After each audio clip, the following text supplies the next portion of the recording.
মধ্যরাতে ঢাকা বিশ্ববিদ্যালয় ও ৭ কলেজের শিক্ষার্থীদের মধ্যে তুমুল সংঘর্ষ, ধাওয়া পাল্টা ধাওয়া, রণক্ষেত্র গোটা এলাকা। পুলিশের সাউন্ড গ্রেনেড নিক্ষেপ, লাঠিচার্জ, আহত ৭।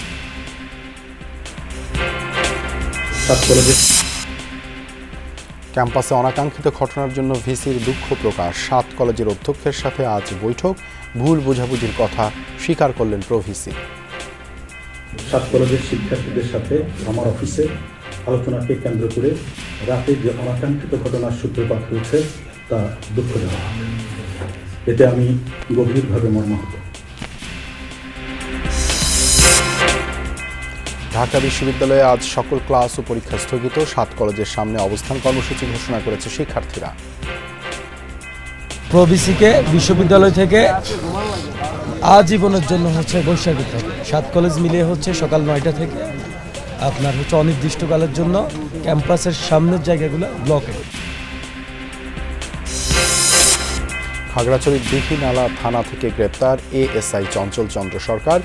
জুলাই আন্দোলনে রামপুরায় ছাদে ঝুলে থাকা ব্যক্তিকে গুলি চালানোর অভিযোগ তার বিরুদ্ধে।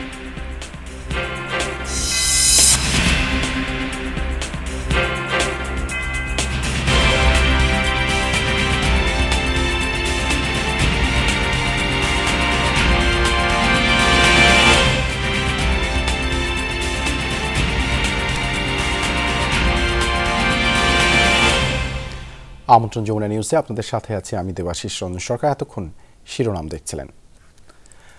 মধ্যরাতে ঢাকা বিশ্ববিদ্যালয় এলাকা যেন রণক্ষেত্রে পরিণত হয়েছে। ৭ কলেজের শিক্ষার্থীদের সাথে ঢাকা বিশ্ববিদ্যালয়ের শিক্ষার্থীদের মধ্যে ধাওয়া পাল্টা ধাওয়া ও সংঘর্ষের ঘটনা ঘটে।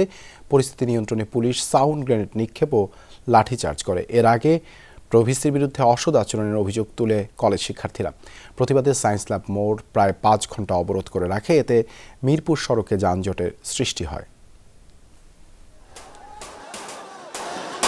মধ্যরাতে রণক্ষেত্র ঢাকা বিশ্ববিদ্যালয় এলাকা। অসদাচরণের অভিযোগে রাতে ঢাকা বিশ্ববিদ্যালয়ের প্রভিসি মামুন আহমেদের বাসভবন ঘেরাও করতে গেলে ঢাকা বিশ্ববিদ্যালয়ের শিক্ষার্থীদের বাধার মুখে পড়ে ৭ কলেজের শিক্ষার্থীরা। এ সময় সংঘর্ষে জড়ায় দুপক্ষ। থেমে থেমে চলে ধাওয়া পাল্টা ধাওয়া।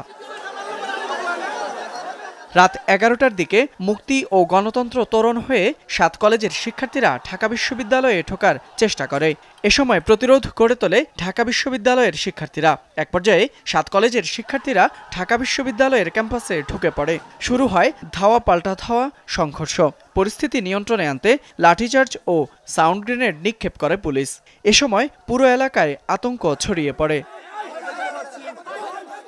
এর আগে রোববার সন্ধ্যায় ৫ দফা দাবিতে সায়েন্স ল্যাব মোড় অবরোধ করে অবস্থান নেয় ঢাকা বিশ্ববিদ্যালয়ে অধিভুক্ত ৭ কলেজের শিক্ষার্থীরা। তারা জানায় ৫ দফা দাবির অগ্রগতি সম্পর্কে জানতে ঢাকা বিশ্ববিদ্যালয়ের প্রভিসির কাছে গেলে তাদের সাথে অসদাচরণ করা হয়। এর জেরে সায়েন্স ল্যাবে সড়ক অবরোধ করেন ৭ কলেজের শিক্ষার্থীরা। উনি আমাদের ৭ কলেজের শিক্ষার্থীদের সাথে অশোভন আচরণ করছে। ওই অশোভন আচরণের জন্য আমাদের আজকের এই অবস্থান কর্মসূচি। আমাদের একটাই দাবি, প্রভিসি মামুন আহমেদ এসে ৭ কলেজের শিক্ষার্থীদের কাছে প্রকাশ্যে ক্ষমা চাইবে। সেখান থেকেই রাত ১১টার দিকে ঢাকা বিশ্ববিদ্যালয়ের প্রভিসি মামুন আহমেদের বাসভবন ঘেরাওয়ের ডাক দেন ঢাকা কলেজের শিক্ষার্থীরা। এদিকে সোমবার অধিভুক্ত ৭ কলেজের অধ্যক্ষদের সাথে বৈঠক করবেন ঢাকা বিশ্ববিদ্যালয়ের ভিসি। ফয়সাল মাহমুদ, যমুনা নিউজ, ঢাকা। ঢাকা বিশ্ববিদ্যালয় ও অধিভুক্ত ৭ কলেজ শিক্ষার্থীদের সংঘর্ষে এখন পর্যন্ত ৮ জনের আহতের খবর পাওয়া গেছে। রাতে ঢাকা মেডিকেল কলেজ হাসপাতালের পক্ষ থেকে এই তথ্য জানানো হয়। হাসপাতাল কর্তৃপক্ষ জানায় আহতদের মধ্যে ৭ জন ঢাকা মেডিকেল কলেজ হাসপাতালে চিকিৎসা নিয়েছেন। এছাড়া গুরুতর আহত একজন একটি বেসরকারি হাসপাতালে চিকিৎসাধীন। তিনি ঢাকা কলেজের শিক্ষার্থী বলে জানা গেছে। আহতদের মধ্যে সবার পরিচয় নিশ্চিত হওয়া যায়নি।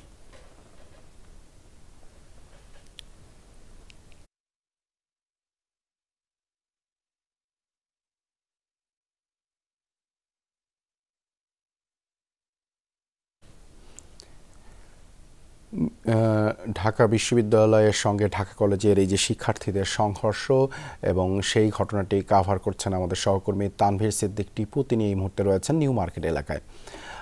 টিপু, ঢাকা বিশ্ববিদ্যালয় এলাকার পরিস্থিতি এখন কেমন দেখছেন? দেবাশিস, এর আগেও জানিয়েছিলাম যে ঢাকা বিশ্ববিদ্যালয় এবং ঢাকা বিশ্ববিদ্যালয় অধিভুক্ত 7টি কলেজের মধ্যকার যে সংঘর্ষময় অবস্থা, সেই অবস্থা কিন্তু আরও প্রায় 2 ঘন্টা আগেই শান্ত হয়ে এসেছে। এবং আমি যদি আমি এখন নিউ মার্কেটে আছি, এই জায়গাটা যদি একটু দেখানোর চেষ্টা করি, নিউ মার্কেটের এই পুরো জায়গাটায় কিন্তু কিছুক্ষণ আগেই রণক্ষেত্র অবস্থা ছিল এবং এই নিউ মার্কেটের এক পাশে অবস্থান নিয়েছিল ঢাকা কলেজ এবং সহ 7টি কলেজের শিক্ষার্থীরা, এবং অন্য পাশের অবস্থান নিয়েছিল ঢাকা বিশ্ববিদ্যালয়ের শিক্ষার্থীরা। এবং আরও এক পাশে আমরা দেখেছি যে ইডেন কলেজের যে নারী শিক্ষার্থীরা আছেন তারাও রাস্তায় নেমে এসেছিলেন। তো যদি একটু বলি যে সর্বশেষ যে পরিস্থিতি, ঢাকা কলেজের শিক্ষার্থীরা তারা একটি ব্রিফিং করেছে, সংবাদ সম্মেলন করেছে এবং সেখানে তারা ঘোষণা দিয়েছে যে আগামীকাল 7টি কলেজের সামনে তারা অবস্থান গ্রহণ করবেন।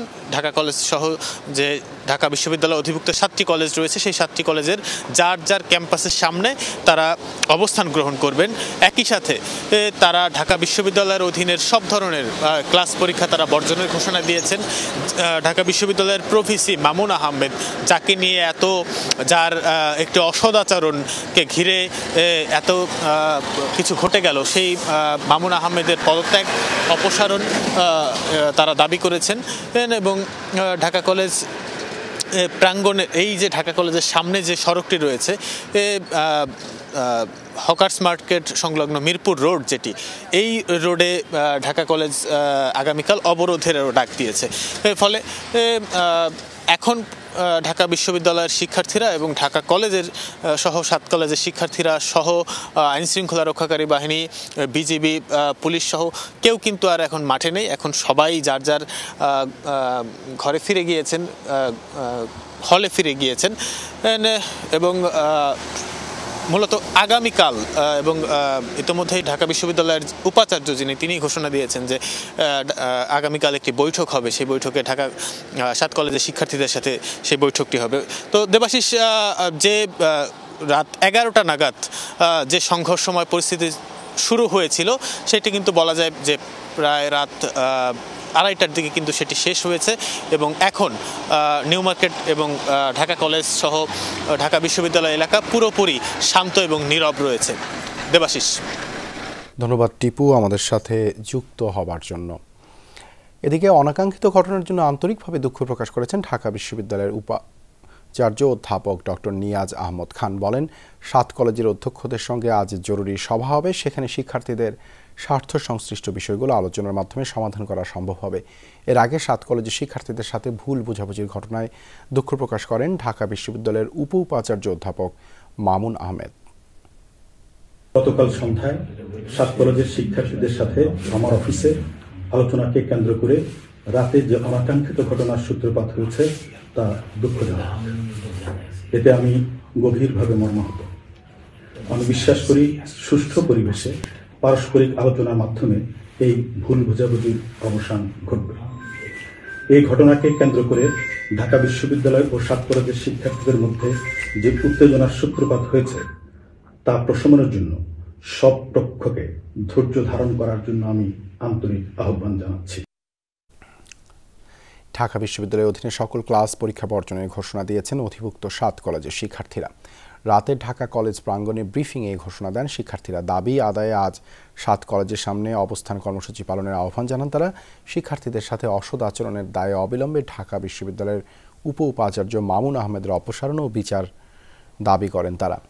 এর আগে ঢাবি ও অধিভুক্ত 7 কলেজ শিক্ষার্থীদের মধ্যে রাত 11টা থেকে রাত 2:30টা পর্যন্ত দফায় দফায় সংঘর্ষ হয়, আহত হন বেশ কয়েকজন।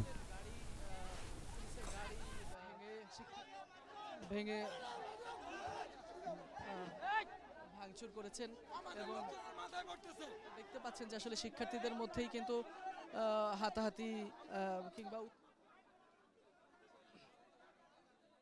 প্রভিসিকে বিশ্ববিদ্যালয় থেকে আজীবনের জন্য বহিষ্কার হবে, আর কালকে আমাদের কর্মসূচি 7 কলেজ মিলিয়ে সকাল 9টা থেকে আপনার অনির্দিষ্টকালের জন্য ক্যাম্পাসের সামনের জায়গাগুলো ব্লকের ক্ষেত্রে প্রত্যেকটা ক্যাম্পাসে দল মত নির্বিশেষে সবাই অংশগ্রহণ করে। চাকুরি জাতীয়করণের দাবিতে প্রধান উপদেষ্টা বরাবর স্মারকলিপি দিয়েছেন স্বতন্ত্র ইবতেদায়ী মাদ্রাসা শিক্ষক ঐক্য জোটের প্রতিনিধিরা। এর আগে তারা স্মারকলিপি দিতে প্রেস ক্লাব থেকে রওনা হয়ে শাহবাগে পুলিশের বাধার মুখে পড়েন। জলকামান ব্যবহার করে ছত্রভঙ্গ করে দেওয়া হয় আন্দোলনকারীদের। পরে বিশ্ববিদ্যালয় এলাকায় অবস্থান নিয়ে দাবি আদায় না হওয়া পর্যন্ত আন্দোলন চালিয়ে যাওয়ার ঘোষণা দেওয়া হয়। শাহবাগ মোড়ে এসেই পুলিশের বাধার মুখে স্বতন্ত্র ইবতেদায়ী মাদ্রাসা শিক্ষক ঐক্য জোটের পদযাত্রা। জলকামান ব্যবহার করে ছত্রভঙ্গ করে দেয় আন্দোলনকারীদের। আহত হন বেশ কয়েকজন, যাদের গন্তব্য ছিল প্রধান উপদেষ্টার কার্যালয়ে। চাকুরি জাতীয়করণের দাবিতে ৮ম দিনের আন্দোলনে স্মারকলিপি প্রদান কর্মসূচি ঘিরে এই উত্তপ্ত পরিস্থিতি। পরে জড়ো হয়ে চারুকলা অনুষদের সামনের সড়কে অবস্থান নেন শিক্ষকরা। সেখান থেকেই ১৭ সদস্যের প্রতিনিধি নিয়ে প্রধান উপদেষ্টা বরাবর স্মারকলিপি জমা দিতে যায় স্বতন্ত্র ইবতেদায়ী মাদ্রাসা শিক্ষক ঐক্য জোট। আন্দোলনকারীরা তখন পুলিশি বাধায় ক্ষোভ প্রকাশ করেন। আমরা শিক্ষক শুধু আমাদের দাবিগুলো আদায় করার জন্য এখানে আসছিলাম। পুলিশ বিনা কারণে একদম বিনা কোনো কারণ ছাড়া আমাদের উপর লাঠিচার্জ করছে। আমরা এই রাষ্ট্রপ্রধানের শরণাপন্ন হওয়া, তার কাছে আমাদের দাবি দেওয়া উপস্থাপন করার জন্য রওনা দেওয়া, এটা কি আমরা রাষ্ট্রবিরোধী কোনো অপরাধ করেছিলাম? আমরা কোনো অপরাধ করি নাই। আমরা 15 বছর ধরে পড়াশোনা করে নিজের টাকা খরচ করে দাবি করতে আইছে আমাদের শুধুমাত্র আমাদের ন্যায্য অধিকার জাতীয়করণ চেয়েছিলাম। কেন আমার ভাইকে মারা হয়েছে? যদিও পুলিশ বলছে শিক্ষকরা পুলিশের অনুরোধ উপেক্ষা করে ব্যারিকেড ভাঙতে চাইলে জলকামান ব্যবহার করা হয়। কোনো রকম ঝামেলা তারা যাবে না, এটা তারা কমিটমেন্ট করেছিল। কিন্তু আপনারা নিজেরা দেখলেন যে তারা এসে কীভাবে আমাদের ধাক্কা দিয়ে ব্যারিকেডটা ভেঙে প্রায় 100 জন ওই পাশে চলে গেছিল। তো এই স্বাভাবিক কারণে আমাদের শান্তি শৃঙ্খলা রক্ষার জন্য আমরা তাদের উপর পানি ছিটিয়ে মোটামুটি ডিসপার্স করার একটা ব্যবস্থা করেছিলাম। শিক্ষকদের দাবি স্বতন্ত্র ইবতেদায়ী মাদ্রাসার রেজিস্ট্রেশন স্থগিতাদেশ প্রত্যাহার করতে হবে। প্রাথমিক বিদ্যালয়ের মতো জাতীয়করণ ঘোষণা, স্বীকৃতি, বেতন ভাতা ও নীতিমালা 2025 অনুমোদনের দাবিও জানান আন্দোলনকারীরা। 40 বছর ধরে বিনা বেতনে চাকরিরত আমাদের স্বতন্ত্র ইবতেদায়ী ভাইয়েরা, আমরা আমাদের চাকরি জাতীয়করণ চাই। এই বৈষম্যের জন্য অবসান ঘটান এবং তিনি যেন আমাদের জাতীয়করণ ঘোষণা করেন। আমরা আমাদের সার্ভিস দিয়ে আমরা দেখে দিতে চাই আমরা প্রাইমারি থেকে কম নয়। দাবি আদায় না হওয়া পর্যন্ত আন্দোলন অব্যাহত রাখার হুঁশিয়ারিও দেন ইবতেদায়ী শিক্ষকরা। সাইফুদ্দিন রবিন, যমুনা নিউজ, ঢাকা। ছাত্র জনতার আন্দোলনের সময় রামপুরায় নির্মাণাধীন ভবনের ছাদের কার্নিশে ঝুলে থাকা শিক্ষার্থীকে গুলির ঘটনায় পুলিশের উপপরিদর্শক চঞ্চল সরকারকে গ্রেপ্তার করা হয়েছে। রোববার খাগড়াছড়ি জেলার দীঘিনালা থেকে তাকে গ্রেপ্তার করা হয়। পরে সেখান থেকে তাকে ঢাকায় আনা হচ্ছে। দীঘিনালা থানা পুলিশের ভারপ্রাপ্ত কর্মকর্তা মোহাম্মদ জাকারিয়া জানান, রোববার রাতে 9টার দিকে চঞ্চল চন্দ্র সরকারকে দীঘিনালা থানা এলাকা থেকে গ্রেপ্তার করে আন্তর্জাতিক অপরাধ ট্রাইব্যুনাল। এ সময় তাদের সাথে ছিল ঢাকা থেকে যাওয়া পুলিশের একটি বিশেষ ইউনিট। তিনি বলেন, আন্তর্জাতিক অপরাধ ট্রাইব্যুনালের সহকারী অ্যাটর্নি জেনারেল তানভীর হাসান জোহার নেতৃত্বে রাতে চঞ্চল সরকারকে গ্রেপ্তার করা হয়। গ্রেপ্তারের 15 মিনিটের মাথায় তাকে নিয়ে ঢাকার উদ্দেশ্যে রওনা হয় আইনশৃঙ্খলা বাহিনী। নভেম্বর থেকে দীঘিনালা থানায় কর্মরত ছিলেন এএসআই চঞ্চল চন্দ্র সরকার।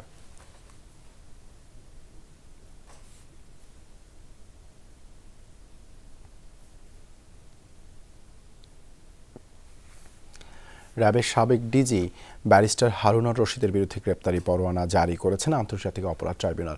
আন্দোলনকারীদের উপর গুলির নির্দেশ সহ মানবতা বিরোধী অপরাধের দায়ে তাকে অভিযুক্ত করে আদালতে আবেদন করে প্রসিকিউশন। অপরাধের বিবরণ শুনে তাকে গ্রেপ্তারের নির্দেশ দেন বিচারপতিরা। আইনজীবীরা জানান, জুলাই আগস্ট অভ্যুত্থানে র্যাবের হেলিকপ্টার থেকে গুলি ছোড়ার প্রমাণ পেয়েছে অপরাধ ট্রাইব্যুনালের তদন্ত সংস্থা।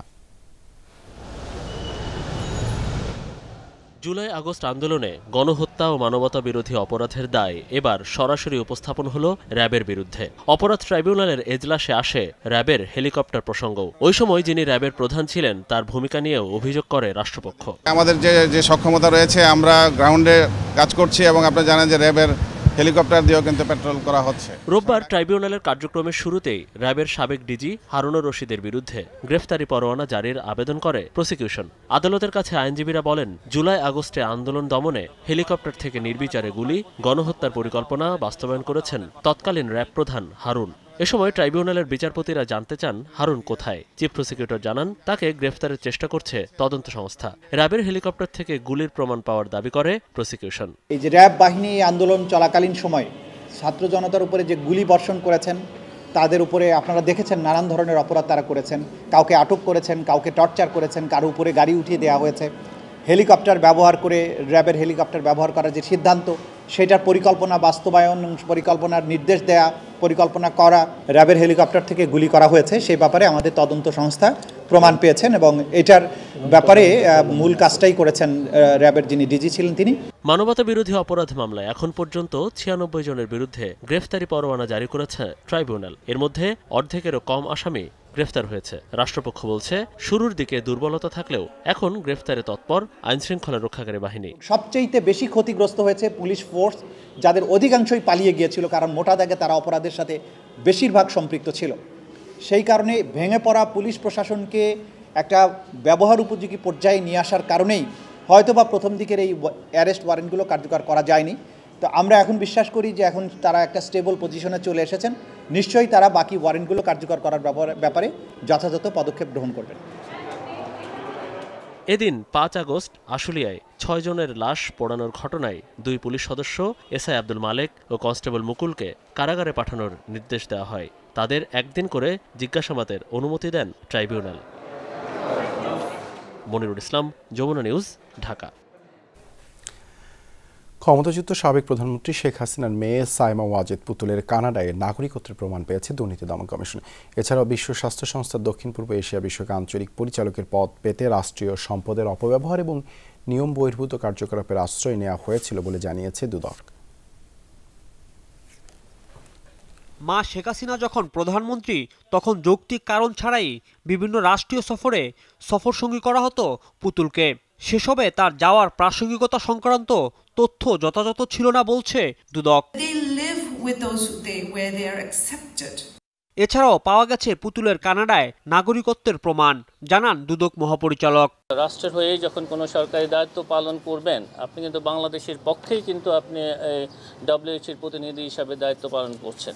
বাংলাদেশের নাগরিক হিসাবে করা এবং দ্বৈত নাগরিকত্ব ক্ষেত্রে এগুলি নির্দিষ্ট নীতিমালা রয়েছে এবং অনুসন্ধান দল সেই বিষয়গুলো দেখছেন।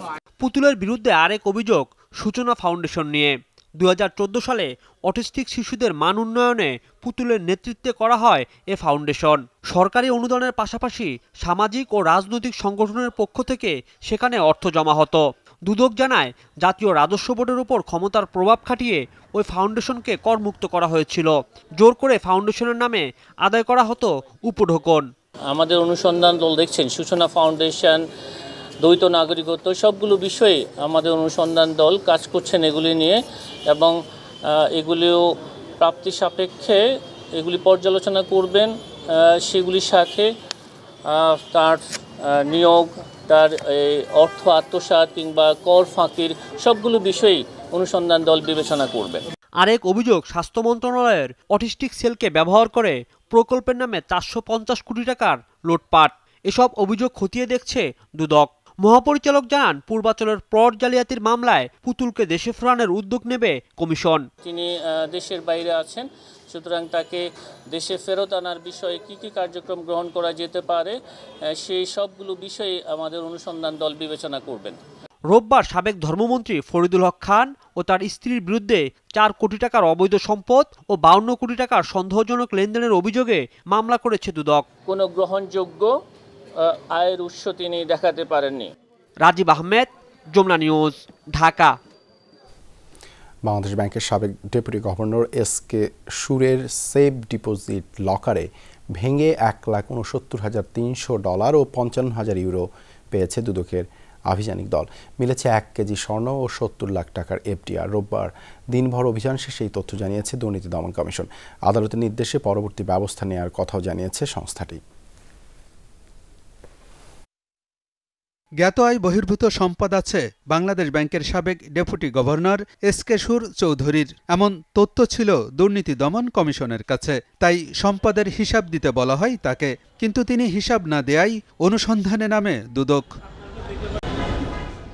আদালতের অনুমতি নিয়ে বাংলাদেশ ব্যাংকের ভল্টে থাকা সুর চৌধুরীর 3টি সেফ ডিপোজিট বা লকারে অভিযান চালায় দুদক। দিনভর অভিযান চালিয়ে পাওয়া যায় €55,000, $1,69,000 সহ স্বর্ণ ও এফডিআর। ইউরো পেয়েছি 55,000, মার্কিন ডলার পেয়েছি 1,69,300 এবং স্বর্ণ পেয়েছি 1,005 গ্রাম এবং এফডিআর পেয়েছি 70 লাখ টাকার। এখানে 3টি বক্স ছিল এবং 3টি বক্সে একটা পুরোপুরি ডলার ছিল এবং ইউরো ছিল, আর একটিতে পুরোপুরি স্বর্ণের অলংকার ছিল এবং আরেকটিতে স্বর্ণের অলংকার এবং ইউরো ছিল। জব্দ করা সম্পদ রাখা হয়েছে বাংলাদেশ ব্যাংকের জিম্মায়। সোমবার এ সম্পদের তালিকা উপস্থাপন করা হবে আদালতে। তাদের সিদ্ধান্তেই নেওয়া হবে পরবর্তী পদক্ষেপ। যা আমরা পেয়েছি সেগুলো এখানেই আমরা জিম্মায় রেখেছি। মাননীয় আদালত যে ধরনের আমাদেরকে নির্দেশনা দেবেন পরবর্তীতে আমরা সেই নির্দেশনা অনুযায়ী কাজ করব। বৈধ আয়টা রয়েছে, সেই বৈধ আয়ের সাথে আমরা যেই তথ্যটা আমরা পেলাম, যেই সম্পদ আমরা পেলাম এই 2 দিনের তল্লাশিতে তার বাসায় এবং এই বাংলাদেশ ব্যাংকের যে ভল্টে, সেই ভল্টে আমরা সেইগুলো যোগ করে তার জ্ঞাত আয় বহির্ভূত যে সম্পদ আছে সেটা আমরা বের করব। বাংলাদেশ ব্যাংক জানিয়েছে যথাযথ নিয়ম মেনেই অভিযান চালিয়েছে দুদক। কেন্দ্রীয় ব্যাংকের পক্ষ থেকে সব ধরনের সহায়তা দেওয়া হয়েছে তদন্ত দলকে। এবং বাংলাদেশ ব্যাংকের মহানিরাপত্তা এলাকায় আমাদের কিছু প্রোটোকল আছে, যেটি গভর্নর মহোদয়ের অনুমোদন নিয়েই সে প্রোটোকল অনুযায়ী সারাদিন আজকে তাদের সে তল্লাশি কার্যক্রমে বাংলাদেশ ব্যাংকের কর্মকর্তারা তাদেরকে সার্বিক সহযোগিতা করেছে এবং তাদের যে সিজার লিস্টটি রয়েছে, সিজার লিস্ট অনুযায়ী তাদের প্রাপ্ত আলামত আমাদের জিম্মায় আছে। এর আগে গত 19 জানুয়ারি অভিযান চালিয়ে এসকে সুরের বাসা থেকে 16,25,000 টাকা জব্দ করা হয়। সে সময় তার নামে বাংলাদেশ ব্যাংকের ভল্টে সেফ ডিপোজিট থাকার তথ্য পায় দুদক। আলমগীর হোসেন, যমুনা নিউজ, ঢাকা। যুক্তরাষ্ট্রের ট্রাম্প সরকার বিশ্বব্যাপী অর্থ সহায়তার কার্যক্রম বন্ধ করলেও বাংলাদেশের সঙ্গে রোহিঙ্গা ইস্যুতে অর্থ সহায়তা জারি রেখেছে। এই ইস্যুতে ট্রাম্প সরকারকে ধন্যবাদ জানিয়েছে অন্তর্বর্তী সরকার। বিকেলে ফরেন সার্ভিস একাডেমিতে এই তথ্য জানায় প্রধান উপদেষ্টার প্রেস উইং। প্রেস সচিব শফিকুল আলম বলেন, পলাতক শেখ হাসিনার দোসররা বর্তমান সরকার পালানোর গুজব ছড়াচ্ছে। এছাড়াও সাবেক স্বরাষ্ট্রমন্ত্রী আসাদুজ্জামান খানের সাক্ষাৎকার নেয়াকে আন্তর্জাতিক প্রোপাগান্ডার অংশ বলেও মন্তব্য করেন তিনি। সমসাময়িক ইস্যুতে ফরেন সার্ভিস একাডেমিতে প্রধান উপদেষ্টার প্রেস উইংয়ের সংবাদ সম্মেলন। প্রধান উপদেষ্টার প্রেস সচিব জানান সুইজারল্যান্ডের সফরের বিস্তারিত। বলেন, দাভোসে হওয়া মিটিংগুলোর মূল এজেন্ডা ছিল শেখ হাসিনা আমলে পাচার হওয়া অর্থ ফিরিয়ে আনা। এ ব্যাপারে আন্তর্জাতিক নেতাদের সঙ্গেও কথা বলেছেন প্রধান উপদেষ্টা। এ সময় শ্রমিক অসন্তোষ ও ফ্যাক্টরি বন্ধ হওয়া প্রসঙ্গে প্রেস সচিব বলেন, এগুলো বিগত সরকারের লুটপাটের ফসল। বর্তমান সরকারের আমলে রপ্তানি বেড়েছে বলেও জানান তিনি। ওভারঅল এক্সপোর্টটা কি আমাদের কমেছে? আপনি ফিগারটা নেন, শেখ হাসিনার সময় বছরের পর বছর এক্সপোর্ট এর ফিগার ম্যানিপুলেশন হয়েছে। এ সময় প্রধান উপদেষ্টার উপপ্রেস সচিব অপূর্ব জাহাঙ্গীর বলেন, প্রেসিডেন্ট ট্রাম্প ক্ষমতায় আসার পর পৃথিবীর সব দেশে ইউএসএইডের যাবতীয় সাহায্য স্থগিত করেছে। তবে বাংলাদেশে আশ্রিত বাস্তুচ্যুত রোহিঙ্গাদের খাদ্য ও পুষ্টি সহায়তা অব্যাহত থাকবে। এই সিদ্ধান্তের জন্য ট্রাম্প সরকারকে ধন্যবাদ জানিয়েছেন প্রধান উপদেষ্টা। প্রেসিডেন্ট ট্রাম্প ক্ষমতায় আসার পর 90 দিনের জন্য ইউএসএইডের যাবতীয় সাহায্য স্থগিত করেছে। রোহিঙ্গাদের জন্য ইউএসএইড যে নিউট্রিশন এবং রিসোর্সেস প্রোভাইড করতো, ওইটার থেকে ওই ইয়েটা এক্সাম্পট হয়েছে, সো ওইটা জারি থাকবে। সো এটার জন্য চিফ অ্যাডভাইজার সম্প্রতি আসাদুজ্জামান খানের এক সাক্ষাৎকারে দেয়া বিবৃতির ব্যাপারে শফিকুল আলম বলেন, আওয়ামী লীগ সরকারের স্বরাষ্ট্রমন্ত্রী জুলাই বিপ্লবে গণহত্যার অন্যতম কারিগর। এমন গণহত্যাকারী সাক্ষাৎকার নেয়াকে বড় ধরনের প্রোপাগান্ডা ক্যাম্পেইন বলেও মন্তব্য করেন তিনি। আসাদুজ্জামান খান কামাল হচ্ছে বাংলাদেশের কসাই। স্টুডেন্টদেরকে, শ্রমিকদেরকে, রিক্সাওয়ালাকে যে একদম নির্দয়ভাবে খুন করা হয়েছে তার অন্যতম বুচার হচ্ছেন উনি। তাকে যারা প্ল্যাটফর্ম দিচ্ছে তাদের আপনি মানটা আপনি বুঝেন। এটা একটা বড় রকমের একটা প্রোপাগান্ডা ক্যাম্পেইন। পৃথিবীর কেউ কোনো বুচারকে তার প্ল্যাটফর্ম দেয় না। এ সময় প্রধান উপদেষ্টার পদত্যাগ ও পলায়ন সংক্রান্ত গুজবের ব্যাপারে প্রেস সচিব বলেন, যারা বর্তমানে নিজেরাই পলাতক তারাই এমন গুজব ছড়াচ্ছে। যারা পালিয়েছে তারাই চালাচ্ছে। হ্যাঁ, শেখ হাসিনা পালায় না বলে উনি পালিয়ে গেলেন, ঠিক না? ওনার চেলাচামনি উন্ডারা এগুলো করছেন বলে যদি ওনারা একটু মনে মনে সুখ পান, একটু সুখ পেতে দেন। তানভীর মৌসুম, যমুনা নিউজ, ঢাকা। নিরপেক্ষ সরকারের দাবিতে বিএনপি যে দাবি তুলছে সেটা তাদের রাজনৈতিক বক্তব্য, এমন মন্তব্য করেছেন আইন উপদেষ্টা আসিফ নজরুল। সচিবালয়ে তিনি জানান, নির্বাচনের সময় অন্তর্বর্তী সরকার যথেষ্ট নিরপেক্ষ থাকবে, রাজনৈতিক দলের সাথে অন্তর্বর্তী সরকারের কোনো দূরত্ব নেই। অন্যদিকে 111 নিয়ে বিএনপি মহাসচিবের বক্তব্যকে সতর্ক বার্তা হিসেবে দেখছেন বন ও পরিবেশ উপদেষ্টা রিজওয়ানা হাসান। অন্তর্বর্তী সরকারের কর্মকাণ্ড নিয়ে গত কয়েকদিন ধরে সমালোচনা করছে রাজনৈতিক দলগুলো। বিশেষ করে সংস্কার ও নির্বাচন ইস্যুতে প্রতিদিনই সমালোচনা করছেন বিএনপি নেতারা। এরই মধ্যে বিএনপি মহাসচিব মির্জা ফখরুল ইসলাম আলমগীর গত বৃহস্পতিবার জাতীয় প্রেস ক্লাবে এক অনুষ্ঠানে অন্তর্বর্তী সরকারের নিরপেক্ষতা নিয়ে প্রশ্ন তোলেন। অন্তর্বর্তীকালীন সরকার যদি নিরপেক্ষ না থাকে তাহলে একটা নিরপেক্ষ সরকার দরকার হবে নির্বাচনের সময়। তার জবাবে সরকারের তথ্য ও সম্প্রচার উপদেষ্টা নাহিদ ইসলাম বলেন, মির্জা ফখরুলের নিরপেক্ষ সরকারের দাবি আরেকটা ১/১১ সরকার গঠনের ইঙ্গিত বহন করে। এ নিয়ে সম্প্রতি সোশ্যাল মিডিয়ায় প্রচার হয় নানান গুজব। অবশেষে নির্বাচন সহ বিভিন্ন বিষয়ে বিএনপি নেতাদের সঙ্গে বৈষম্য বিরোধী ছাত্র আন্দোলনের নেতাদের কথার লড়াই থামাতে উদ্যোগী হয়েছেন আইন উপদেষ্টা অধ্যাপক আসিফ নজরুল। রোববার দুপুরে নিজ ফেসবুক পোস্টে বিষয়টি তুলে ধরেন তিনি। পরে সচিবালয়ে আইন উপদেষ্টা বলেন, রাজনৈতিক দলের সাথে অন্তর্বর্তী সরকারের কোনো দূরত্ব নেই। এটা মাঝে মাঝে মনে হয় যোগাযোগ কম থাকলে মনে হয় গ্যাপ, আসলে কোনো গ্যাপ নাই, যোগাযোগ আরো বাড়ানো হবে। অন্তর্বর্তী সরকারই যথেষ্ট নিরপেক্ষ থাকবে বলে আমরা কনফিডেন্ট। উপদেষ্টা পরিষদের পরিবর্তন নিয়েও সাংবাদিকদের প্রশ্নের জবাব দেন আসিফ নজরুল। জয়েন করার পর থেকে শুনতেছি মন্ত্রী পরিষদ চেঞ্জ হবে, উপদেষ্টা চেঞ্জ হবে, সেই হবে, সেরকম কোনো আলাপ হয়নি। ভবিষ্যতে হতে পারে, কিন্তু কোনো রকম সুনির্দিষ্ট এজেন্ডা ভিত্তিক বা গুরুত্ব দিয়ে এই ব্যাপারে কোনো আলোচনা হয়নি, এটা আপনাকে নিশ্চিত করতে পারি। এদিকে বিএনপি মহাসচিব মির্জা ফখরুল ইসলাম আলমগীরের বক্তব্য নিয়ে প্রতিক্রিয়া জানিয়েছেন সরকারের আরেক উপদেষ্টা রিজওয়ানা হাসান। বিএনপির পক্ষ থেকে বা অন্যান্য রাজনৈতিক দলের পক্ষ থেকে যে কথাটা বলা হচ্ছে সেটা রাজনৈতিক শক্তি হিসাবে সতর্কতামূলক একটা বার্তা তারা দিতেই পারে। উপদেষ্টা পরিষদের কেউ রাজনৈতিক দল গঠন করছেন উপদেষ্টা পরিষদের থেকে, এটা আমার জানা নেই। রাজধানীর গ্রিন রোডে পানি ভবনে আয়োজিত কর্মশালায় তিনি নির্বাচনী রোডম্যাপ নিয়ে কথা বলেন। ডিসেম্বর থেকে জুনের মধ্যে নির্বাচন হবে, এটা আমাদের মাননীয় প্রধান উপদেষ্টা বলেছেন এবং আমরা সেই সময়সীমাতেই এখনো পর্যন্ত স্টিক করে আছি। রিজওয়ানা হাসান জানান, ছাত্রদের পক্ষে দল গঠন করা হলে সরকারের থাকা ছাত্র প্রতিনিধি সরকারে না থেকেই দল গঠন করবে, এটা তারাও বারবার পরিষ্কার করেছেন। যেই রাজনৈতিক দল গঠন করুক না কেন, সরকার থেকে চলে গিয়েই তাকে সেটা করতে হবে। তৌহিদ মিথুন, যমুনা নিউজ, ঢাকা। অন্তর্বর্তী সরকারের নিরপেক্ষতা নিয়ে প্রশ্ন উঠলে গণ অভ্যুত্থান ও ছাত্র জনতার ত্যাগের প্রতি বেইমানি হবে বলে মন্তব্য করেছেন বিএনপির স্থায়ী কমিটির সদস্য আমির খসরু মাহমুদ চৌধুরী। প্রেস ক্লাবে এক আলোচনায় তিনি বলেন, নির্বাচন ছাড়া অন্য কোনো পথ খুঁজতে গেলে গণতন্ত্র মুখ থুবড়ে পড়বে। টিআরইউতে আরেক আলোচনায় বিএনপির স্থায়ী কমিটির সদস্য হাফিজউদ্দিন আহমেদ কিংস পার্টি করার চিন্তা না করে দ্রুত নির্বাচন দেওয়ার আহ্বান জানিয়েছেন। প্রেস ক্লাবে বিএনপির প্রতিষ্ঠাতা জিয়াউর রহমান ও বহুদলীয় গণতন্ত্র শীর্ষক আলোচনার আয়োজন করে এনপিপি। সরকারের থেকে উপদেষ্টা হয়ে তাদের সাহায্য সহযোগিতা নিয়ে এদেশের দল করুক, এটা বাংলার মানুষ কখনো ভালো চোখে দেখবে না। যোগ দিয়ে বিএনপি স্থায়ী কমিটির সদস্য আমির খসরু মাহমুদ চৌধুরী বলেন, নির্বাচন ছাড়া অন্য কোনো পথ খুঁজতে গেলে সন্দেহ তৈরি হবে। বিএনপি কৃতিত্ব নিতে চায় না উল্লেখ করে তিনি বলেন, পতিত সরকারের মতো চিন্তা করলে জনগণ আবারও রাস্তায় নামবে। যে আগামী যে নির্বাচন হবে সেদিকে এগিয়ে যেতে হবে। নিরপেক্ষতা নিয়ে কোনো প্রশ্ন যাতে কারো মনে না জাগে। নিরপেক্ষতা নিয়ে যদি প্রশ্ন জাগে তাহলে সেটা হবে এই আন্দোলনের, এই ত্যাগের, এই 15 বছর ত্যাগের যে রক্ত দিয়েছে, প্রাণ দিয়েছে, তাদের প্রতি বেইমানি করা হবে। বিএনপির আগে কেউ সংস্কার প্রস্তাব দেয়নি দাবি করে আমির খসরু বলেন, নিরপেক্ষ সরকারের জন্য অন্তর্বর্তী সরকারকে সমর্থন দিয়েছে ছাত্র জনতা, সেখানে কোনো রাজনৈতিক দলের ভূমিকা রাখার প্রয়োজন নেই। যে যতই বিজ্ঞ হোক, বাংলাদেশের মানুষের মালিক, যারা দেশের মালিক, তাদের চেয়ে বিজ্ঞ কেউ হওয়ার সুযোগ নাই। গণতন্ত্রে সেইটার কোনো সুযোগ নাই। তাদের কোনো প্রস্তাব থাকলে তাদেরকে জনগণের কাছে যেতে হবে, জনগণের ম্যান্ডেট নিতে হবে, ম্যান্ডেট নিয়ে সংসদে আসতে হবে।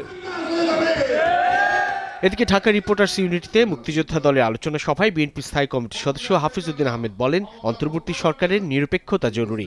তাদের কিংস পার্টি করার চিন্তা থেকে বিরত থাকার আহ্বানও জানান তিনি। ইলেকশনের কথা বললেই তাদের চুল খাড়া হয়ে যায়, বা ইলেকশন কি কোনো অন্যায় কাজ, অপকর্ম, পরশ্রী কাতরতা থেকে উদ্ভূত ক্রিটিসিজম শুনতে পাই, তখন মনটা কষ্ট লাগে। যারা পরিচিত জনগণের কাছে তারা একটা কথা হলে মানায়, কিন্তু নাতির বয়সী ছেলে যদি বিএনপি মহাসচিবের বিরুদ্ধে খোঁচা দিয়ে কথা বলে, এটি অত্যন্ত দুঃখজনক। আমরা এটা আশা করি না। গণতন্ত্রের জন্য বিএনপির লড়াইকে অবমূল্যায়ন না করার আহ্বান জানিয়ে মেজর হাফিজ চলতি বছরের মধ্যেই নির্বাচনের দাবি জানান। ভয় পান কেন জনগণকে? আসেন নির্বাচনে, সুন্দর একটা দল বানান। সাইফুদ্দিন রবিন, যমুনা নিউজ, ঢাকা। নির্বাচন ব্যবস্থা সংস্কার কমিশনের বেশ কিছু সুপারিশে আপত্তি জানিয়েছে প্রধান নির্বাচন কমিশনার এএম নাসির উদ্দিন। বলেছেন, এসব সুপারিশ বাস্তবায়ন হলে কমিশনের ক্ষমতা ও স্বাধীনতা খর্ব হবে। ইসিকে সংসদীয় কমিটির কাছে দায়বদ্ধ করা গ্রহণযোগ্য নয় বলেও মন্তব্য করেন তিনি। সিইসি জানান, তফসিল ঘোষণার আগ পর্যন্ত যে দলগুলোর নিবন্ধন থাকবে তাদের নিয়েই নির্বাচন করবে ইসি। দল নিষিদ্ধের দায়িত্ব কমিশনের নয়। প্রায় 4 মাসের কর্মযজ্ঞে 150টি সুপারিশ করেছে নির্বাচন ব্যবস্থা সংস্কার কমিশন। এর মধ্যে নির্বাচন কমিশনকে জবাবদিহি করার ক্ষমতা সংসদীয় কমিটির কাছে ন্যস্ত করা, ভোটার তালিকা প্রণয়ন ও সীমানা পুনর্নির্ধারণে আলাদা স্বাধীন কর্তৃপক্ষ গঠন উল্লেখযোগ্য। এসব প্রস্তাবনার বিরোধিতা করেছেন স্বয়ং প্রধান নির্বাচন কমিশনার। রোববার ইসি সচিবালয়ের মিডিয়া সেন্টারে নির্বাচন কমিশন বিটে কর্মরত সাংবাদিকদের সংগঠন reporters forum for election and democracy আয়োজিত RFED টকে অংশ নেন সিইসি। বলেন, কমিশন নিজেই স্বাধীন। আইন সংশোধন বা নতুন আইন করতে গেলে নির্বাচনের প্রস্তুতিতে অনিশ্চয়তা তৈরি হবে। সংস্কার কমিশনের সুপারিশ স্বাধীনভাবে দায়িত্ব পালনের পরিপন্থী। আমার যে ভোটার রেজিস্ট্রেশন অন্যের কাছে দিয়ে দেওয়া অথবা যে ডিলিমিটেশন অন্যের কাছে দেওয়া, এটা আমার নির্বাচন কমিশনের যে ম্যান্ডেট, কনস্টিটিউশনাল ম্যান্ডেট সম্পূর্ণ বিরুদ্ধে, স্পিরিটের বিরুদ্ধে। সুতরাং এই ধরনের সুপারিশ গ্রহণযোগ্য না। তখন আমরা থাকবো না, বিচার করার জন্য যথেষ্ট আইন আছে। এটা টোটালি খর্ব হবে, কম্প্রোমাইজড হয়ে যাবে যদি পার্লামেন্টারি স্ট্যান্ডিং কমিটির কাছে যায়। আমার স্বাধীনতা যদি না থাকে, কম্প্রোমাইজড হয়, it may be anything other than the fair election. সিসি বলেন, সংস্কারের জন্য অতিরিক্ত সময়ের প্রয়োজন হলে তা কমিশনের জন্য চ্যালেঞ্জিং হবে। স্থানীয় সরকার নির্বাচন ইসির নয়, বরং স্থানীয় সরকার মন্ত্রণালয়ের। মন্তব্য করে তিনি বলেন, স্থানীয় নির্বাচন আয়োজনে 1 বছরের মতো সময় লাগবে। এসব ভোটের আয়োজন করতে হলে প্রধান উপদেষ্টা ঘোষিত সময়সীমার মধ্যে জাতীয় নির্বাচন করা চ্যালেঞ্জিং হবে। আগের যে ইসি, তাদের পজিশন আমি নাই। সুতরাং 3 মাসে যদি কেয়ারটেকার গভর্নমেন্ট যদি ইলেকশন করতে পারে, আমিও পারতাম, আমরাও পারতাম, যদি এই জিনিসগুলো যদি ফিক্স থাকতো। কিন্তু আমার কাছে আনসার্টেনিটির মধ্যে পড়ে গেছে। কেয়ারটেকার গভর্নমেন্টের অধীনে যেমনভাবে পার্লামেন্টারি ইলেকশন হবে, কেয়ারটেকার গভর্নমেন্ট না থাকলেও লোকাল গভর্নমেন্টের ইলেকশনটা একটা ইকুয়ালি কোয়ালিটি ইলেকশন আমরা ডেলিভার করতে পারবো, যদি আমাদের স্বাধীনতা অক্ষুণ্ণ থাকে। আওয়ামী লীগ নির্বাচনে অংশ নিতে পারবে কিনা এমন প্রশ্নের জবাবে সিইসি বলেন, এই সিদ্ধান্ত নির্ভর করবে শেষ পর্যন্ত দলটির নিবন্ধন থাকে কিনা তার উপর। আওয়ামী লীগ নিয়ে অনেক পলিটিক্যাল ডিবেট চলছে, তো we are also waiting to C how the political debate is going to be resolved. ইসির জন্য যে রুলস অফ দি গেম কি হবে, এটা তো not yet fixed because of the reforms commission recommendation. Lovely Bithi, Jamuna news, Dhaka. হত্যা মামলায় আওয়ামী লীগ নেতা ও সাবেক ত্রাণ প্রতিমন্ত্রী ডাক্তার এনামুর রহমানকে গ্রেপ্তার করা হয়েছে। রোববার রাতে ভাটারা এলাকা থেকে তাকে গ্রেপ্তার করা হয়। ডাক্তার এনামুর রহমানের বিরুদ্ধে সাভার মডেল থানায় হত্যা মামলা দায়ের করা হয়। গত 5 আগস্ট হামলায় সাভারে নিহত সাজ্জাদ হোসেনের বাবা মোহাম্মদ আলমগীর এই মামলা করেন। এজাহার অনুযায়ী সোনারগাঁ ইউনিভার্সিটির শিক্ষার্থী সাজ্জাদ হোসেন গত 5 আগস্ট সকালে সাভারের বাসা থেকে বের হন। 10:30টার দিকে ঢাকা আরিচা মহাসড়কে ছাত্র জনতার আন্দোলন চলছিল। আসামিদের নির্দেশে আওয়ামী লীগ, যুবলীগ ও ছাত্রলীগের নেতাকর্মীরা আন্দোলনকারীদের ধাওয়া দেয় ও গুলি করে। এক পর্যায়ে আসামিরা সাজ্জাদকে ধরে পেটায় ও গুলি করে। পরদিন দুপুরে চিকিৎসাধীন অবস্থায় মারা যান সাজ্জাদ। দীর্ঘদিন বিশ্ববিদ্যালয়ের শিক্ষা কার্যক্রম অচলাবস্থার কারণে সন্তানদের শিক্ষা জীবন চরম অনিশ্চয়তার মধ্যে পড়েছে বলে জানিয়েছেন আইইউটির শিক্ষার্থীদের অভিভাবকরা। প্রেস ক্লাবে সংবাদ সম্মেলন করেন ওআইসি পরিচালিত ইসলামিক ইউনিভার্সিটি অব টেকনোলজির শিক্ষার্থীদের অভিভাবকরা। তারা জানান, গত 2 মাস ধরে আইইউটির শিক্ষার্থীরা শারীরিক ও মানসিক নির্যাতন, দুর্নীতি, থিসিস জালিয়াতি এবং আর্থিক অসৎ আচরণের বিরুদ্ধে প্রতিবাদ করছে, যেখানে কয়েকজন শিক্ষকের বিরুদ্ধে অভিযোগ উঠেছে। বিশ্ববিদ্যালয়ের অভ্যন্তরীণ একটি গোষ্ঠী ক্ষমতার অপব্যবহার করে অভিযোগকারীদের বিরুদ্ধে চাপ সৃষ্টি করে। প্রশাসন আন্দোলনকে ভুল পথে পরিচালিত করতে এবং শিক্ষার্থীদের বৈধ দাবি দমনে ওআইসিকে অসম্পূর্ণ ও বিভ্রান্তিকর তথ্য সরবরাহ করছে বলেও দাবি করা হয় সংবাদ সম্মেলনে।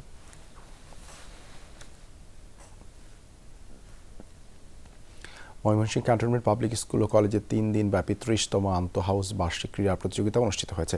বিকেলে সমাপনী অনুষ্ঠানে প্রধান অতিথি ছিলেন প্রতিষ্ঠানের প্রধান পৃষ্ঠপোষক 19 পদাতিক ডিভিশন ও Ghatail area commander major general Hussain Mohammad Masihur Rahman.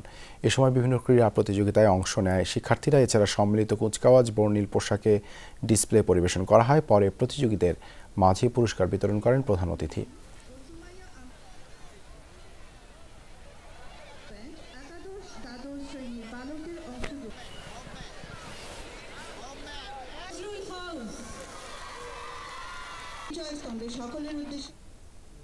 অনুষ্ঠিত হয়েছে ইঞ্জিনিয়ার্স ইনস্টিটিউট বাংলাদেশের শীতকালীন ব্যাডমিন্টন টুর্নামেন্ট 2025-এর ফাইনাল। এতে প্রধান অতিথি হিসেবে উপস্থিত ছিলেন দৈনিক আমার দেশের সম্পাদক মাহমুদুর রহমান। তিনি বলেন, নতুন বাংলাদেশ গড়ার সুযোগ সৃষ্টিতে ছাত্র সমাজের অবদান ভুলে যাওয়ার কোনো সুযোগ নেই। সন্ধ্যায় শুরু হয় সিঙ্গেল আর ডাবল টিমের ব্যাডমিন্টন টুর্নামেন্টের ফাইনালে 2 ম্যাচ। এতে হাড্ডাহাড্ডি লড়াই করেন প্রকৌশলী খেলোয়াড়রা। সিঙ্গেলে রুবায়াত আহমেদ উৎসকে হারিয়ে চ্যাম্পিয়ন হন আব্দুস সুহিল, আর ডাবলে আরমানুল কবির ও তারিকুল ইসলামের দলকে হারিয়ে চ্যাম্পিয়ন হয় মীর এনায়েত হোসেন ও শামসের দৌলতানার দল। খেলা শেষে আয়োজিত আলোচনায় সভায় বক্তব্য রাখেন বক্তারা। প্রধান অতিথির বক্তব্যে ফ্যাসিবাদবিহীন ইঞ্জিনিয়ার্স ইনস্টিটিউটের নবযাত্রাকে স্বাগত জানান মাহমুদুর রহমান।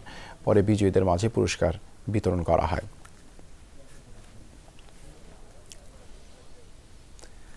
নকশি কাঁথা ব্যান্ডের 19 বছরে পদার্পণ উপলক্ষে ভক্ত ও শুভাকাঙ্ক্ষীদের সাথে শুভেচ্ছা বিনিময় ও গানের আয়োজন করা হয়। রাজধানীর বাংলা মোটর বিশ্ব সাহিত্য কেন্দ্রের সম্মেলন কক্ষে দেশের বিভিন্ন পর্যায়ে সুরকার, সঙ্গীত পরিচালকরা অংশ নেন। এ সময় নকশি কাঁথা ব্যান্ডের প্রতিষ্ঠাতা, ভোকালিস্ট ও দলপ্রধান সাজেদ ফাতেমি বলেন, এ দেশে বিচিত্র ধরনের লোকগান আছে, গানগুলোর অধিকাংশই বিলুপ্তির পথে। নকশি কাঁথা সেই বিলুপ্ত প্রায় ধারাগুলো থেকে কিছু কিছু ধারা ফিরিয়ে এনে আরও আকর্ষণীয় রূপে সেগুলো পরিবেশন করছে। ভালোবাসা নিয়ে নকশি কাঁথা ব্যান্ডের পাশে থাকার আহ্বান জানান আয়োজকরা। অন্তর্বর্তী সরকারের প্রতি বিএনপির সমর্থন রয়েছে, কিন্তু তারা যদি জনকল্যাণ বিবেচনা করে দ্রুত গণতান্ত্রিক পথে যাত্রা নিশ্চিত করতে না পারে, তবে প্রশ্নবোধক চিহ্ন দিন দিন বাড়তেই থাকবে। মানিকগঞ্জে এমনটাই বলেছেন বিএনপির সিনিয়র যুগ্ম মহাসচিব অ্যাডভোকেট রুহুল কবির রিজভী আহমেদ। রোববার সন্ধ্যায় জিয়াউর রহমানের জন্মবার্ষিকী ও জিয়া স্মৃতি পাঠাগারের যুগপূর্তি উপলক্ষে আলোচনা সভায় প্রধান অতিথি হিসেবে বক্তব্য দেন তিনি। এ সময় রিজভী আরও বলেন, সরকার বাজার নিয়ন্ত্রণ করতে পারছে না, জিনিসপত্রের দাম আকাশ ছোঁয়া। মানুষের খাবারের নিশ্চয়তা, পুলিশি বাহিনীকে ঢেলে সাজানো ও বিচার বিভাগের স্বাধীনতা নিশ্চিত করার দাবিও জানান রুহুল কবির রিজভী।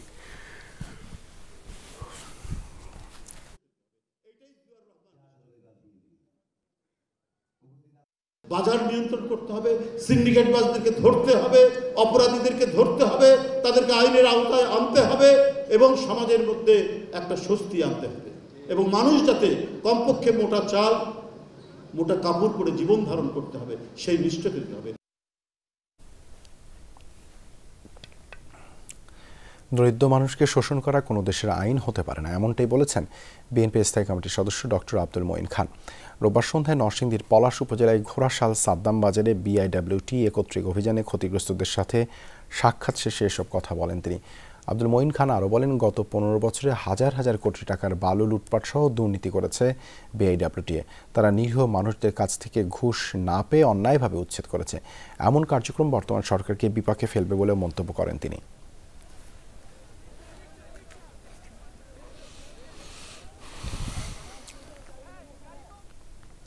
কুষ্টিয়া পৌর বিএনপির আহ্বায়ক কমিটি বাতিলের দাবিতে মশাল মিছিল করেছে পদবঞ্চিত নেতাকর্মীরা। রোববার সন্ধ্যায় জেলা বিএনপির আহ্বায়ক কমিটির সদস্য মহিউদ্দিন চৌধুরী মিলনের নেতৃত্বে শহরের বড় বাজার থেকে মিছিল বের করা হয়।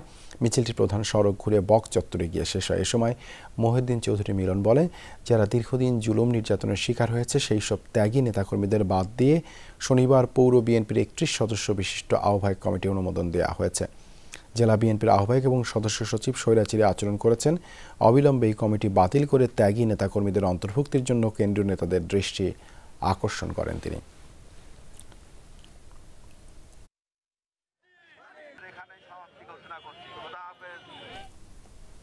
ব্রাহ্মণবাড়িয়ার আসন্ন জেলা বিএনপির সম্মেলনকে অবৈধ দাবি করে মশাল মিছিল করেছে একাংশের নেতাকর্মীরা।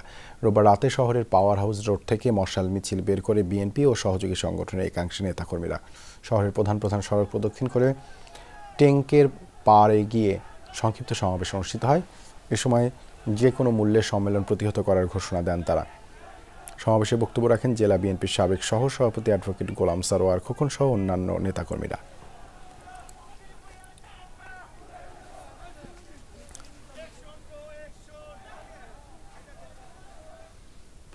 ভারতে বাংলাদেশি নারীকে ধর্ষণের পর হত্যার প্রতিবাদে মুন্সিগঞ্জে মশাল মিছিল করেছে শিক্ষার্থীরা। রোববার সন্ধ্যায় শহরের কাছের এলাকা থেকে মিছিলটি বের করে বৈষম্য বিরোধী ছাত্র আন্দোলন ও জাতীয় নাগরিক কমিটি জেলা শাখা। মিছিলটি প্রেস ক্লাব, সুপারমার্কেট সহ বিভিন্ন সড়ক প্রদক্ষিণ করে, পরে শহীদ চত্বরে গিয়ে সমাবেশ অনুষ্ঠিত হয়। এতে অংশ নেয় ছাত্র জনতা সহ সংগঠনের বিভিন্ন পর্যায়ের নেতাকর্মী। বক্তারা বলেন, ভারত যে অন্য দেশের নাগরিকদের নিরাপত্তা দিতে ব্যর্থ তা প্রমাণ হয়েছে। জড়িতদের দ্রুত আইনের আওতায় নিয়ে ব্যবস্থা গ্রহণের তাগিদ দেন বক্তারা।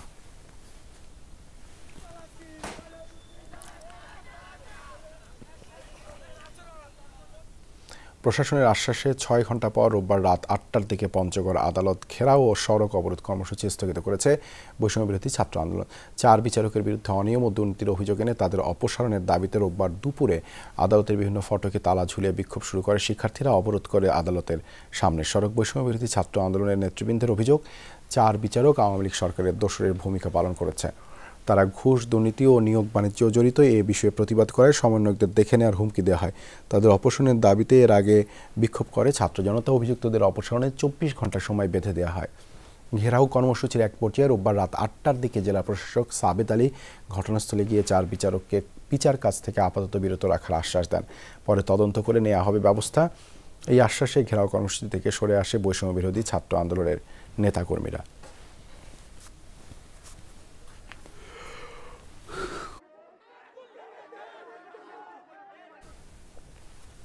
চট্টগ্রামের রাউজানের শুটকি ব্যবসায়ী জাহাঙ্গীর আলমকে হত্যার প্রতিবাদে মানববন্ধন করেছে স্থানীয়রা। রাউজানের পথের হাটে মানববন্ধন কর্মসূচি থেকে হত্যাকাণ্ডে জড়িতদের গ্রেপ্তার ও দৃষ্টান্তমূলক শাস্তির দাবি জানান তারা। আগামী 3 দিনের মধ্যে খুনিরা গ্রেপ্তার না হলে আন্দোলনের হুঁশিয়ারি দেন অংশগ্রহণকারীরা। গত শুক্রবার মসজিদে যাওয়ার পথে দুর্বৃত্তের গুলিতে খুন হন ব্যবসায়ী জাহাঙ্গীর। মানববন্ধনে বিএনপি ও যুবদল নেতাকর্মীরা সহ অনেকে উপস্থিত ছিলেন।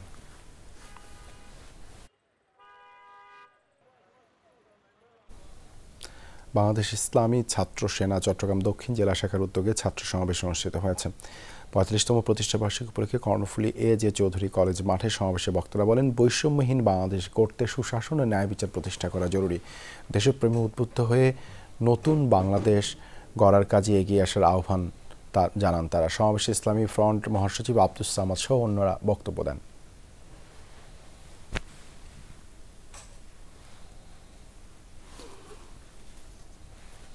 এই ছিল যমুনা নিউজে। এতক্ষণ সাথে থাকার জন্য ধন্যবাদ সবাইকে।